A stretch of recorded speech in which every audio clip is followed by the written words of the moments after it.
ये मलाई fruit cake ऐसा बनता है कि देखते ही साथ दिल ललचा जाएगा इसे खाने के लिए। दिखने में जितना खूबसूरत है ये, खाने में उतना ही टेस्टी ये मलाई फ्रूट केक बनता है। ये फ्रूट केक बनाने के लिए सबसे पहले हमें कुछ फ्रूट्स ले लेना है, जिसमें मैंने ली हूँ kiwi, strawberry, sweet lime, 2 colour के अंगूर है और केला ले लेते हैं। एक स्लाइस इस तरह से स्वीट लाइम की काटेंगे। स्ट्रॉबेरी को बीच से काट लिया है और इसके कुछ टुकड़े कर लिए हैं और केले को स्लाइसेस में काट लेते हैं। अंगूर को छोटे छोटे टुकड़ों में काट लेंगे। कीवी को छीलकर मैंने स्लाइसेस में काट लिया है और कुछ टुकड़े कर लिए हैं। तो फ्रूट्स हमारे रेडी हैं। अब फ्रूट्स को लगाने के लिए मैं एक टिन ले रही हूँ। ये केक का एल्यूमिनियम टिन है। इसे हमें थोड़ा गीला रखना है और फिर फ्रूट्स लगाना है ताकि फ्रूट्स इस पर अच्छी तरह से चिपक जाए। तो सबसे पहले मैंने रख लिया है एक स्वीट लाइम का स्लाइस।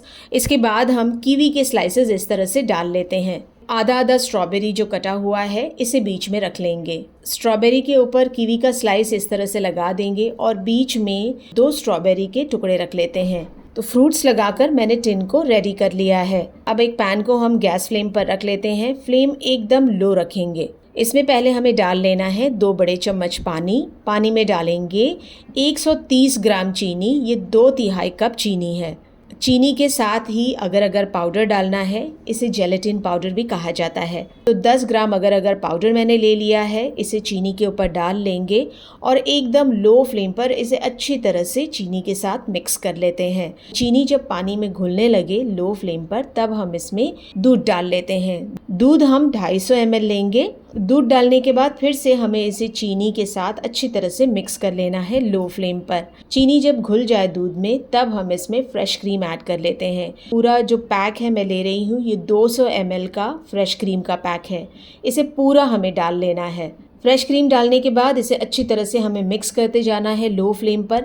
जैसे ही आप देखें कि एक उबाल आने लगा है, बस हम फ्लेम को बंद कर देंगे। फ्लेम को बंद करने के बाद ये मिक्सचर को हम लगातार चलाते जाएंगे। ये हल्का गर्म रहे तब हमें इसे डाल देना है इस फ्रूट के टिन में। थोड़ा सा ये मलाई वाला मिक्सचर डालते हैं।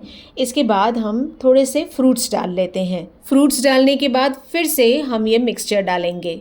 केले के स्लाइसेस रह गए थे, ये भी मैं डाल लेती हूँ। अब हमें इस केक को बिल्कुल भी नहीं हिलाना है। इसी तरह से हम इसे छोड़ देते हैं रूम टेम्परेचर पर आने तक, कम से कम 1 घंटे के लिए। ये रूम टेम्परेचर पर आ जाए, इसके बाद हम इसे फ्रिज में रख देंगे कम से कम 2 घंटे के लिए। 2 घंटे में ये अच्छी तरह से ठंडा हो जाएगा। इसके बाद हमें इसे डीमोल्ड कर लेना है। केक को निकाल लेना है मोल्ड से। केक को मोल्ड से निकालने के लिए हमें ज़्यादा मेहनत नहीं करनी पड़ेगी। बस इस तरह से केक पर हाथ रखेंगे और टिन को पकड़कर केक को इस तरह से हम हिला लेते हैं। इस तरह से हिलाने से केक अच्छी तरह से टिन को छोड़ देगा। अब एक प्लेट रख लेते हैं केक के ऊपर और टिन को हम उल्टा कर लेंगे ताकि ये केक निकल जाए। देखते ही दिल ललचा जाए और खाएं तो हाथ न रोक पाए, ऐसा मज़ेदार क्रीमी फ्रूट केक बनकर रेडी हो गया है। बच्चे तो बच्चे, बड़ों को भी ये मलाई केक बहुत पसंद आएगा।